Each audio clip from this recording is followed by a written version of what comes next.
শ্রমিকের মজুরি, শ্রমিকদের মূল্যায়নের দিক দিয়ে আমরা আসলেই কি সে জায়গা থেকে দেখছি? বলে দেখছি না। একজন শ্রমিক, একজন মালিক, দুইজন এক জায়গায় বসে আমরা চা খাতে লজ্জাবোধ করি, এক টেবিলে বসে খেতে লজ্জাবোধ করি, একই সমমানের জামা পোশাক পরতে আমরা লজ্জাবোধ করি। এমনকি বাস্তব কিছু বিষয় ছাড়া আমি কথা বলার চেষ্টা করি খুব কম। একজন ব্যক্তি আমাকে বলেই ফেললেন, আপনার জায়গায় ড্রাইভারও যদি বসে, একটা লেবারও যদি বসে, আমরাও যদি সেখানে বসি, পার্থক্য থাকলো কোথায়?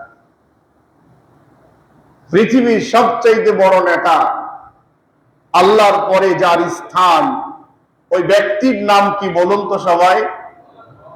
বিশ্বনবী জনাবে মুহাম্মদুর রাসূলুল্লাহ সাল্লাল্লাহু আলাইহি ওয়াসাল্লাম।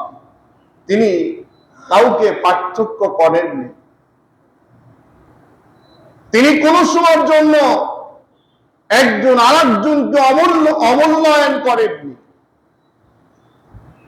বিশ্বনবী জনাবে মুহাম্মদুর রাসূলুল্লাহ সাল্লাল্লাহু আলাইহি ওয়াসাল্লাম যতক্ষণ পর্যন্ত এই পৃথিবীতে আগমন না করেছেন, এই পৃথিবীতে রাসূল সাল্লাল্লাহু আলাইহি ওয়াসাল্লাম যতক্ষণ পর্যন্ত এই দাওয়াতি মিশন নিয়ে সাকসেস না হয়েছেন, ততক্ষণ পর্যন্ত একজন মনিব এবং একজন শ্রমিকের মূল্যায়ন পুরাপুরি দিতে কেউ পারে নাই। যিনি পেরেছেন, যার আদর্শ দিয়ে প্রমাণ করেছেন, তিনি হলো আমাদের নবী, বিশ্ব নবী জনাবে মুহাম্মদুর রাসূলুল্লাহ সাল্লাল্লাহু আলাইহি ওয়াসাল্লাম। মনে করুন, যাওয়ার সময় হঠাৎ করে গাড়িটা আপনার বন্ধ হয়ে গেল, গাড়িটা ধাক্কা দিয়ে স্টার্ট দিতে হবে। মালিককে যদি ড্রাইভার বলে যে স্যার একটু নামেন, গাড়িটা একটু ধাক্কা দেন, তাহলে গাড়িটা স্টার্ট হবে, তাছাড়া হচ্ছে না।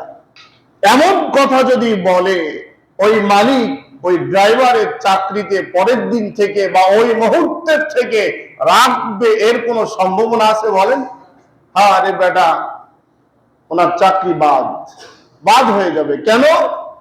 মালিক যেহেতু, আমি ড্রাইভার আমাকে অর্ডার করবে, এটা হতে পারে না। অথচ আমার আপনার নবী, বিশ্ব নবী জনাবে মুহাম্মদুর রাসূলুল্লাহ সাল্লাল্লাহু আলাইহি ওয়াসাল্লামের কৃতদাস যায়েদ ইবনে হারিস রাদিয়াল্লাহু তাআলা আনহু উটের পিঠের উপরে বসে আছে, বিশ্ব নবী দড়ি ধরে, নাকাল ধরে সামনের দিকে টেনে নিয়ে যাচ্ছেন। সুবহানাল্লাহ বলেন। এই যে আদর্শ, এমনকি সমাজের মানুষগুলো যেন ভেদাভেদ মুক্ত করে ফেলে দেয়, শ্রমিক এবং মালিক যেন পার্থক্য মুছে ফেলে দেয়, সেই জন্য আপন ফুফাতো বোনের মেয়ের সঙ্গে বিয়ে দিয়ে সমস্ত ইতিহাসকে মুছে ফেলে দিয়ে পৃথিবীর উম্মতদেরকে শিক্ষা দিয়ে জানিয়ে দিলেন, হে আমার উম্মতেরা, গোটা দেশবাসী, পৃথিবীর মানুষ জানো, মনিব এবং শ্রমিক সব এক, ভাই ভাই, পার্থক্য কেউ নাই। এখন কি আমাদের সমাজ ব্যবস্থার মধ্যে এই আদর্শ কি আছে বলেন? এই আদর্শ আছে কোথায়? একমাত্র রাসূল সাল্লাল্লাহু আলাইহি ওয়াসাল্লামের জীবনের মধ্যে। আপনার দোকানে একজন কর্মচারী, সমস্যা কি? যখন আপনি খেতে বসবেন, এক টেবিলে বসেন, এক দস্তরখানায় বসেন, এক প্লেটে বসেন, এক জায়গায় বসেন, আপনি ছোট হবেন না। আপনার উপরে স্বয়ং আল্লাহ রাব্বুল আলামিনের আরশ পর্যন্ত খুশি হয়ে যাবে। সুবহানাল্লাহ। আর দেখা যায় আমাদের দেশে ইফতারের সময়তেও মালিক এবং শ্রমিক এক জায়গায় বসে ইফতার করার সাহস পায় না। আছে না বলেন? কেন? আমি তো মালিক। অথচ পৃথিবীর যিনি মালিক,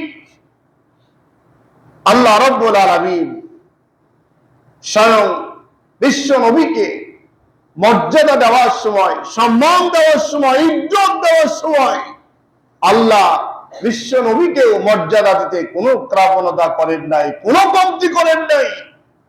যেখানে আল্লাহর সম্মান দেখিয়েছেন সেখানে আল্লাহ রাব্বুল আলামিন স্পেশাল ভাবে আমার আপনার নবীর সম্মানটা আল্লাহ দেখিয়েছেন। সুবহানাল্লাহ। আমার আপনার এত সমস্যা কেন?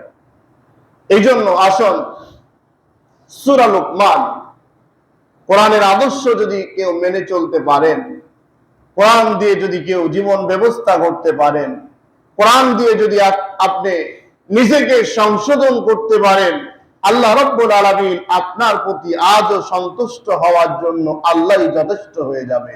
সুবহানাল্লাহ। আল্লাহ রাব্বুল আলামিন বলেন, শুনুন, الذين إن مكناهم في الأرض أقاموا الصلاة وآتوا الزكاة وأمروا بالمعروف ونهوا عن المنكر। আল্লাহ রাব্বুল আলামিন বলেন, দুনিয়ার সমস্ত মানুষ তোমরা শোনো, আমি রব্বুল আলামিন তোমাদের নির্দেশ দিচ্ছি, অর্ডার করছি, তোমাদেরকে আমি রব্বুল আলামিন ওয়াজ করে শোনাচ্ছি। দুনিয়ার মানুষ শোনো, যখন এই সমাজের কোন মানুষ নেতৃত্ব স্থান বড় চেয়ারে যখন বসে নেতৃত্ব দিবেন, সর্বপ্রথম ওই সমাজের মানুষ নিয়ে, এলাকার মানুষ নিয়ে, দেশের মানুষ নিয়ে আমি রব্বুল আলামিন প্রথম নাম্বার যেই কাজ তোমাকে অর্ডার করলাম সেই কাজটি হলো আল্লাযীনা ইম্মাক্কান্নাহুম ফিল আরদি আকামুস সালাত। বান্দা, ওই সমাজের মানুষগুলোর মধ্যে তুমি সর্বপ্রথম নামাজের ব্যবস্থাটা প্রতিষ্ঠিত করে দাও। সর্বপ্রথম যদি নামাজের ব্যবস্থা করা যায়, নামাজের ব্যবস্থা সর্বপ্রথম আল্লাহ রাব্বুল আলামিন কেন দিলেন? দেওয়ার কারণ হলো মানুষকে নমনীয় শিখায়, নম্রতা শিখায়, ভদ্রতা শিখায়, আদর্শ শিখায়। পৃথিবীতে যেই কাজটি তার নাম হলো নামাজ। তার নাম কি বলেন? নামাজ। নামাজে দাঁড়ালেন, এখন তো সে নামাজও নাই, সে মুসল্লিও নাই, ঠিক না বলেন? সে নামাজ কিন্তু এখন নাই। আমরা নামাজ পড়েছি কিন্তু আল্লাহর সাহায্য পাই না। নামাজ পড়েছি, আল্লাহ আমাদের পরে সন্তুষ্ট হয় না। কারণ কি? আগের নামাজ আর এখনকার নামাজ এক করতে পারছি না। কারণ কি? আল্লাহ রাব্বুল আলামিন বলেন, শুনুন, ইন্নাস সালাতা তানহা আনিল ফাহশাই ওয়াল মুনকার। আল্লাহ রাব্বুল আলামিন বললেন, নিশ্চয় এই দুনিয়ার সমস্ত অন্যায়, অশ্লীল, পাপাচার, দুর্নীতি, খারাপ যত কার্যক্রম রয়েছে সমস্ত কার্যক্রম গুলাকে বন্ধ করার একমাত্র কাজ, যেই কাজটি তার নাম হলো নামাজ। তার নাম কি বলেন? নামাজ শুধুমাত্র মানুষকে পরিবর্তন করতে পারে, নামাজ মানুষকে নম্রতা শিক্ষা দিতে পারে, নামাজ মানুষকে আদর্শ শিক্ষা দিতে পারে, নামাজ মানুষকে পরিবর্তন করতে পারে। নামাজ সমস্ত অন্যায়, অশ্লীল, বেহাপনা, সমাজের যত রকম খারাপ কার্যক্রম গুলা রয়েছে সমস্ত কার্যক্রম গুলা থেকে মানুষকে পরিবর্তন করতে পারে যেই কাজটি, তার নাম হলো নামাজ। তার নাম হলো নামাজ। আজকে আমরা নামাজ পড়ছি, আমাদের আচরণ পরিবর্তন করতে পারি নাই। নামাজ পড়ছি, আমার কথাবার্তা পরিবর্তন করতে পারি নাই। নামাজ পড়ছি, আমার ভাষাকে কন্ট্রোল করতে পারি নাই। নামাজ পড়ছি, আমার চুগলখোর, নিন্দা, মিথ্যা, রাহাজানি, অন্যায়, অশ্লীল সমস্ত কার্যক্রম গুলো আমি পরিবর্তন করতে পারি নাই। সত্য কিনা বলেন? এই কারণে এই নামাজ দিয়ে আমাদের মূল কাজে আমরা আগাতে পারছি না, মূল কাজ হচ্ছে না। আমার ভাইয়েরা দেখুন, নামাজ নম্রতা শিখায় কিভাবে? নামাজের মধ্যে যখন আমি আপনি চলে আসছি, নেতৃত্ব দিচ্ছে শুধুমাত্র একজন, নামাজে দাঁড়িয়ে গেলেন। নামাজে দাঁড়ানোর সাথে সাথে গরিব, বড়লোক, ফকির, মিসকিন, বাদশা সমস্ত মানুষগুলা কাতার বন্দী হয়ে দাঁড়িয়ে গেল। এক কাতারে দাঁড়িয়ে পড়লেন। দাঁড়ানোর সময় কোন ব্যক্তিকে আপনি বলার ক্ষমতা রাখেন না, বেটা আমি এলাকার মেম্বার, আমি চেয়ারম্যান, এমপি, মন্ত্রী, আমক, আমার জায়গাটা এখানেই থাকতে হবে, এই জায়গা থেকে যাই নামাজ হেঁটাবা না, আমি শুধুমাত্র এখানে দাঁড়াবো, আমার মর্যাদা, এমন বলার এখতিয়ার ওই নামাজ আপনাকে কোনো সময় দেয় না। দেয় বলেন? কিন্তু অনেক মসজিদেই দেখা যায় সামনের কাতারটা পুরাটা বুক, আছে না নাই বলেন? আগে যাই নামাজ পড়েছে, বুক হয়েছে। কেন? এই যাই নামাজে দাঁড়ানোর এখতিয়ার আপনার আর নাই। যে নামাজ আসল নামাজ হচ্ছে না, তার মূল কারণগুলো আপনি দেখুন। যাই নামাজ পড়িয়ে যারা বুক রেখে ওই মসজিদের নামাজ পড়ার জন্য আপনাকে প্রবেশ করার এখতিয়ার ইসলাম আপনাকে দেন নাই।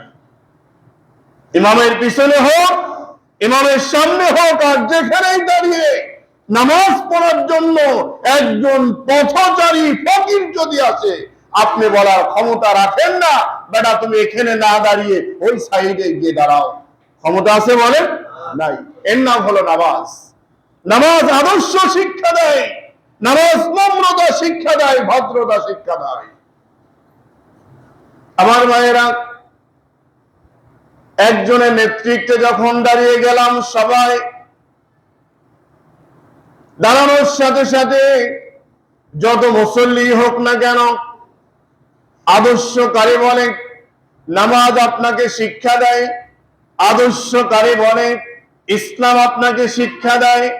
দাঁড়ানোর সাথে সাথে নামাজের মধ্যে লম্বা সময় কেরাত চলছে, নামাজের সময় লম্বা, একটি মুসল্লি, একটি ব্যক্তি ওই মুহূর্তে নামাজ ছেড়ে চলে যাওয়ার এখতিয়ার ইসলাম কখনো দেয় না।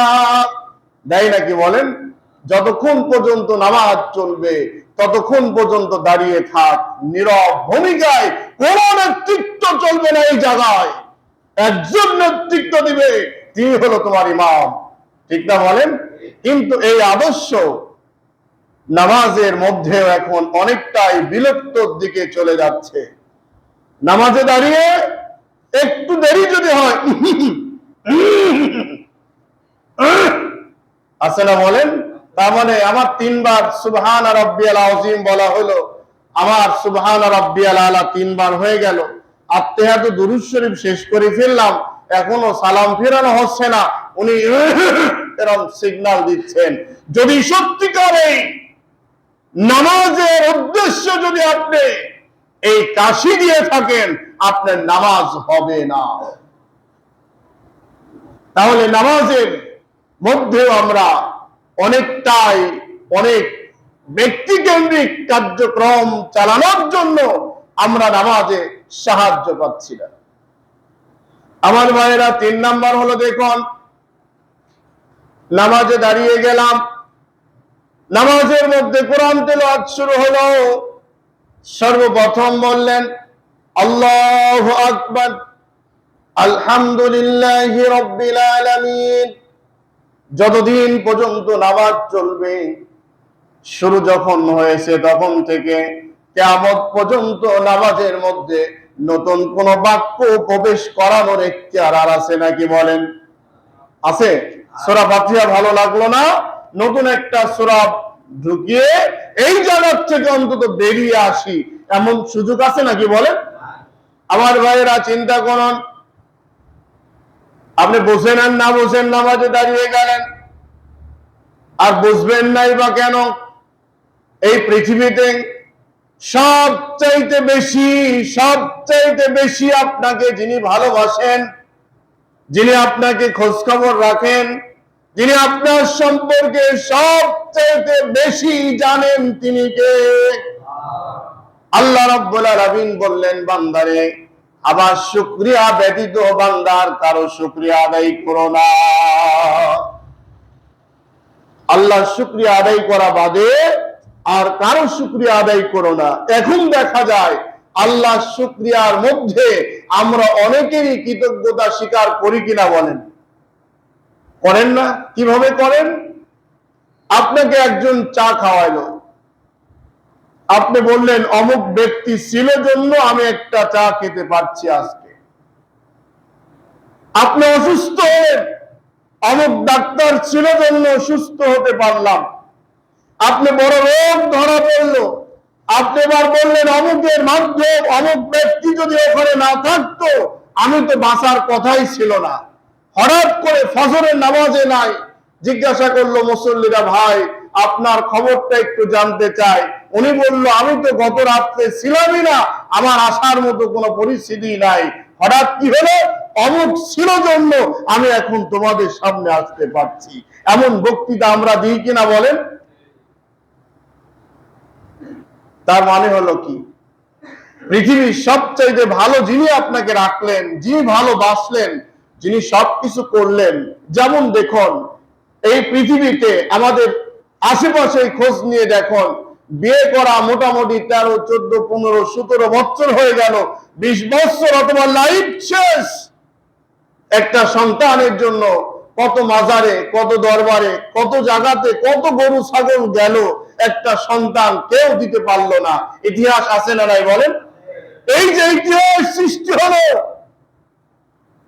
একটা সন্তান দিতে কেউ পারলো না। ফয়সাল আল্লাহ দেননি, তাই হলো না। তাহলে এখন যদি আপনার অসুখ ভালো একজন করতে পারে, আপনাকে একজন খাওয়াইতে পারে, আপনার খোঁজ খবর যদি একজন রাখতে পারে, ওই ব্যক্তিকে গিয়ে আপনি বলেন আমার সন্তান নাই, আমাকে একটা সন্তানের ব্যবস্থা করে দাও, ওনার দ্বারাই সম্ভব? বলেন সম্ভব যদি না হয়ে থাকে তাহলে প্রশংসা ওই ব্যক্তির কেন করেন? অসুস্থ ছিলেন, আপনাকে সুস্থ করার মূল মালিক যিনি, ওই রব্বুল আলামিনের জন্য আপনি বলেন আলহামদুলিল্লাহ, গত রাত্রিতে অসুস্থ ছিলাম, আল্লাহ আমাকে সুস্থ করেছেন। ঠিক না বলেন? প্রশংসা আগে করবেন কার? আলহামদুলিল্লাহ আগে বলবেন। আলহামদুলিল্লাহ কি বলবেন বলেন? আলহামদুলিল্লাহ মুখ দিয়ে বের হবে কিভাবে? আমরা তো নামাজ যে আপনাকে নমনীয় শিখায়, আদর্শ শিখায়, ভদ্রতা শিখায়, ওই জায়গা থেকেই তো আমরা বেরিয়ে আসছি আস্তে আস্তে। আমার ভাইয়েরা, এরপরে দেখুন আল্লাহ রাব্বুল আলামিন বললেন বান্দারে,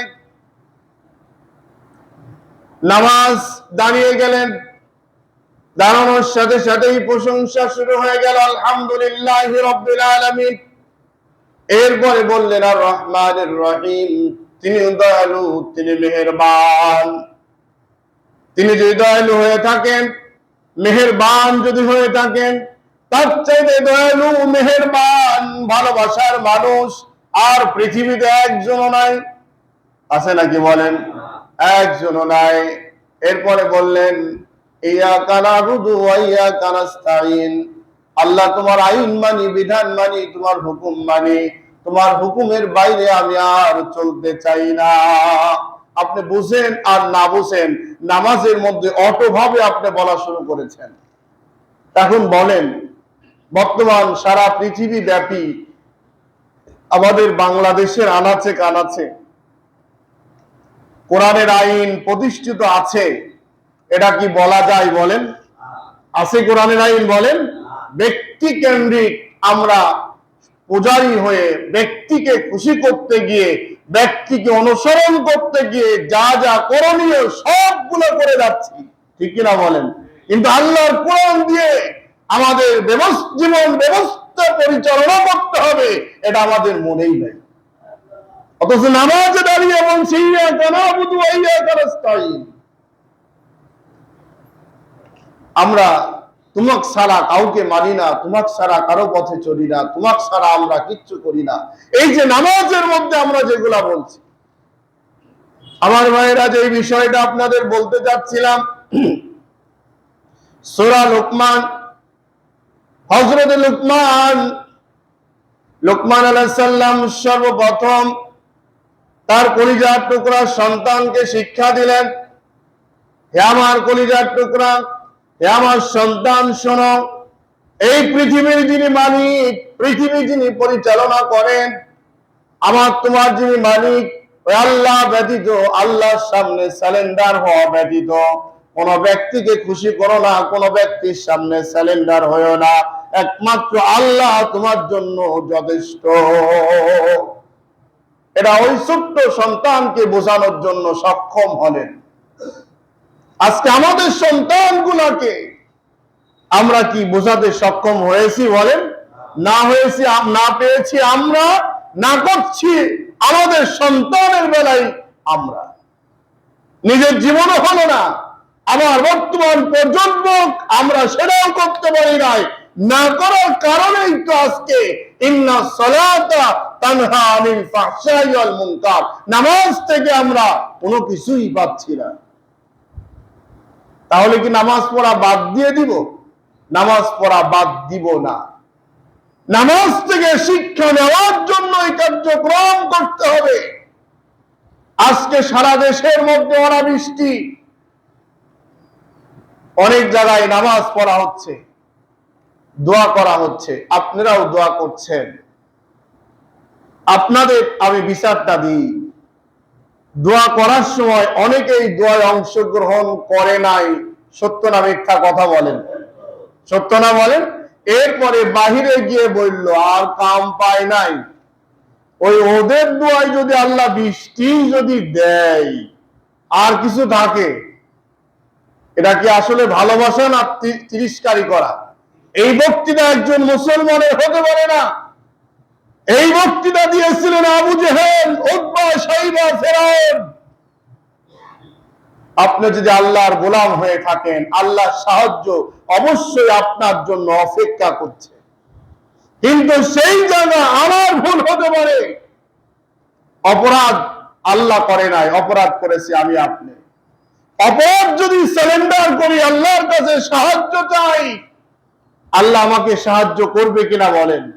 কিন্তু যারা সাহায্য, যাদের দিয়ে সাহায্য চাচ্ছেন, তারাই তিরস্কারি করছে, টিটকারি করছে, নানান কথা বলছে, আবার মুখে কামনাও করছে। তাহলে কি আল্লাহর সাহায্য আসবে বলেন? আসবে না। তবে অবশ্যই আসবে।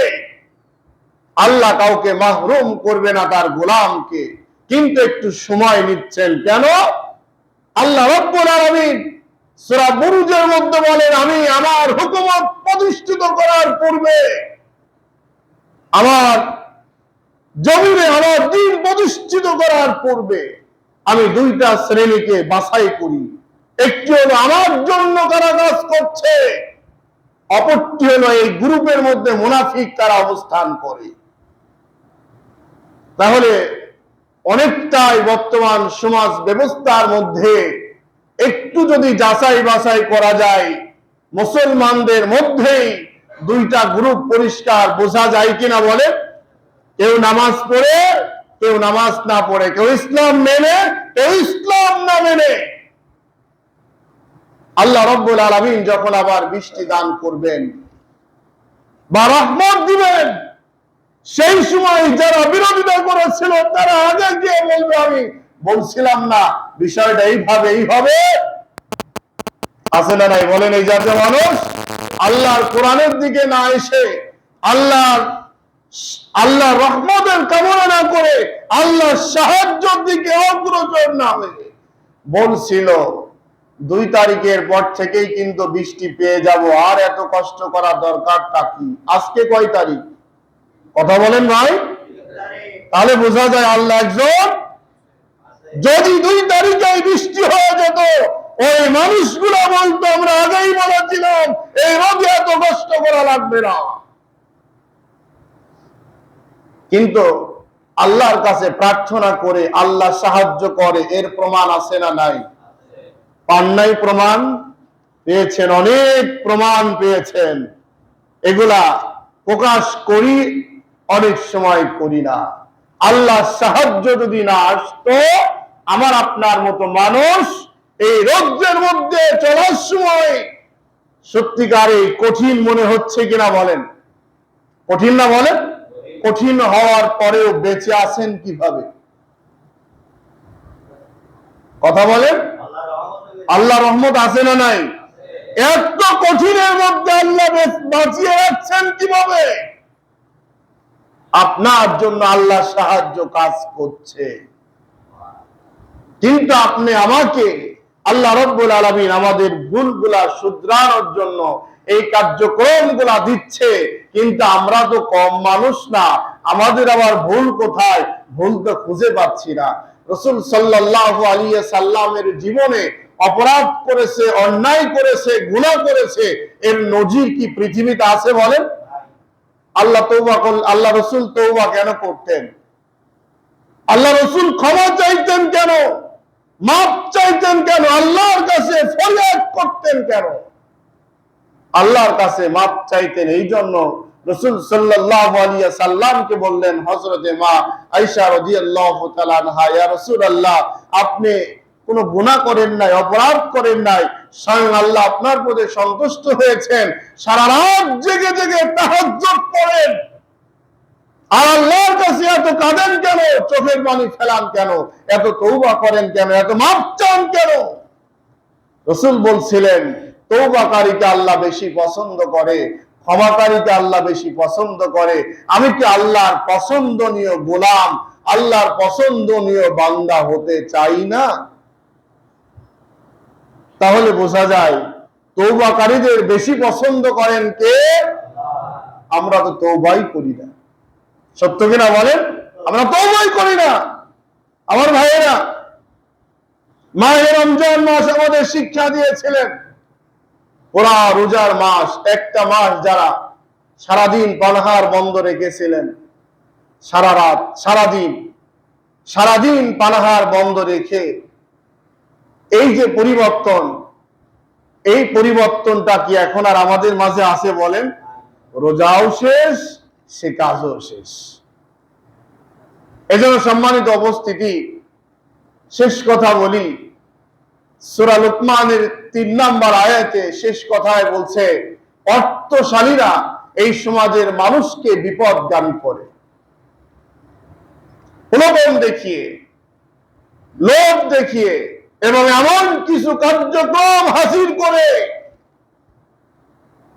ঈমানকে বিক্রি করে দেয়, নষ্ট করে দেয়। সেটা হলো যাত্রা গান হতে পারে, সার্কাস হতে পারে, নাটক হতে পারে, সিনেমা হল হতে পারে, এই জাতীয় যত নগ্ন ড্যান্স অথবা বেহাপনা কার্যক্রম রয়েছে, সব কার্যক্রম গুলা হলো মানুষকে বিপদগামী করে ফেলে দেয়। এখন আরেকটি কথা বলি, বিনোদনের জন্য পার্ক তৈরি হয়েছে এখন অনেক জায়গায়। সে বিনোদন পার্কের মধ্যে এখন আবার অনেক কিছুই মিলছে, কপালে পাওয়া যায়, আছে না নাই বলেন? সেই জায়গায় গিয়ে ঈমানকে বিক্রি করা হচ্ছে টাকার বিনিময়, না ঈমানকে খাঁটি করে আসা হচ্ছে টাকার বিনিময়? কোনটা? ঈমানকে বিক্রি করে চলে আসছেন খালি ঝুরি নিয়ে। কেন যাচ্ছেন? একে একে আপনার শিক্ষা সফর, একে একে আপনার হলো ওই মানে বিনোদন পার্কে যাওয়ার নজির কম না বেশি? কথা বলেন? খুবই কম। একা একা কেউ যায় না, গেলে বন্ধু সাথে লাগে, সঙ্গী লাগে। একা একা গেলে মজা পাওয়া যায় না, এই সঙ্গীদের সাথে গিয়েই তো ঈমানটাকে বিক্রি করে চলে আসা হচ্ছে। এই জন্য এমন সঙ্গী করবে গঠন, যেদিন তুমি চলে যাবে কানিবে ত্রিভুবন। এমন কিছু আদর্শ জীবনের মধ্যে গঠন করবেন, যে আদর্শ দেখে মানুষ শিক্ষা গ্রহণ করে বলে, না অমুক ছিল আসলেই সত্যিকারই, আজকে আমরা তাকে ভুলতে পারছি না, তার আচরণ, কথাবার্তা, চলাফেরা, এমন কিছু কাজ তারা সিদ্ধান্ত নিয়েছেন, করেছেন। মনে করুন, আমরা এখানে যত মানুষ আসছি বিভিন্ন এলাকার, আমরা যদি মনে করুন আমাদের এই যে পাশে যেই মহল্লাটা আছে আলহাজ ক্যাম্প, এই ক্যাম্পের বেশ কিছু মুসল্লি এখানে আছে না নাই বলেন? পার্শ্ববর্তী ভেলুপাড়া, এখানকে কিছু মুসল্লি আছে না নাই? তার পার্শ্ববর্তী যারা, এখানকে কিছু মুসল্লি আছে না নাই বলেন? যেনারা আছেন এনারা যদি এখন মনে করেন আমরা 5 জন সদস্য বিশিষ্ট একটা কমিটি করলাম, 7 জন বিশিষ্ট একটা কমিটি করলাম, আমরা সিদ্ধান্ত নিলাম আমরা 5 ওয়াক্ত নামাজি দিনদার ফরজগার হতে চাই, আমরা আজকের থেকে কার্যক্রম চালাবো, কর্মসূচি আমাদের এই মহল্লার মধ্যে বেনামাজি লোক আর রাখবো না, প্রত্যেকটা লোকের বাড়িতে বাড়িতে গিয়ে হাতে পায়ে ধরে হলো নামাজের দিকে তাকে আহ্বান করব, নামাজে নিয়ে আসবো, ভালো কাজে আনার বাধ্য করব। তাহলে কি প্রত্যেকটা এলাকার মধ্যে এই সিদ্ধান্ত যদি থাকতো সমাজ পরিবর্তন করা সহজ হতো না কঠিন হতো বলেন? কিন্তু এই কাজ করা হয় না। এই কাজ না করে আপনার বিভিন্ন অনৈতিক কার্যক্রমের দিকে শয়তান সকল সময় খেলতে থাকে, আগমন করতে থাকে। সত্য কিনা বলেন? এই কাজগুলো আমরা করে থাকি। এজন্য আসুন সম্মানিত উপস্থিতি, সম্মানিত মুসল্লিবৃন্দ, আমি যে বিষয়টা আপনাদের উপস্থাপনা করতে যাচ্ছিলাম, বাস্তবতা হলো আল্লাহ রাব্বুল আলামিন লুকমান আলাইহিস সালামের প্রতি সন্তুষ্ট হয়েছিলেন তার আচার আচরণের মধ্যে, কার্যক্রমের মধ্যে, লেনদেনের মধ্যে, তার কথাবার্তার মধ্যে। এবং নামাজ শুধুমাত্র পরিবর্তন করতে পারে ওই ব্যক্তিকে নামাজ আদর্শ শিখায়, নামাজ নমনীয় শিখায়, নামাজ ভদ্রতা শিখায়, নামাজ একটা শৃঙ্খলাবদ্ধ একটা সংগঠন শিক্ষা দেয় নামাজ। সেই নামাজ আমাদের হচ্ছে না। এই জন্য সেই নামাজ পড়ার জন্য আমাকেই পরিবর্তন হতে হবে। নিজের জায়গা থেকে নিজেকে পরিবর্তন হয়ে নিজেকে পরিবর্তনের সিদ্ধান্ত নিয়ে এই শপথ বাক্য নিজেদের মধ্যে আনতে হবে যে আমাদের রাষ্ট্র, আমাদের সমাজ, আমাদের পরিবার, আমাদের মহল্লা, আমাদের এলাকার সমস্ত মানুষকে কিভাবে ভালো কাজের অভ্যাস করানো যায়, আহ্বান করানো যায়, নামাজের দিক তাগিদ দেওয়া যায়। এই চিন্তা চেতনা যদি আমাদের মধ্যে থাকে তাহলে নামাজ অবশ্যই আপনাকে পরিবর্তন করতে বাধ্য হবে। আসুন আল্লাহ রাব্বুল আলামিন যেন আমাদের তৌফিক দান করে, আমরা সকলে বলে আমিন। আমি গতকালকেও বলছিলাম আপনাদের, আমাদের একজন মুসল্লি ভাই গতকালকে দুনিয়া থেকে বিদায় নিয়েছেন। আমরা তার জন্য দোয়া করি আল্লাহ রাব্বুল আলামিন যেন তাকে মাফ করে দেয়, বলেন আমিন। তার কবরের সওয়াল জবাবকে যেন আল্লাহ সহজ করে দেয়, বলেন আমিন। আখির দাওয়ানা আলহামদুলিল্লাহি রাব্বিল আলামিন। যারা সুন্নাত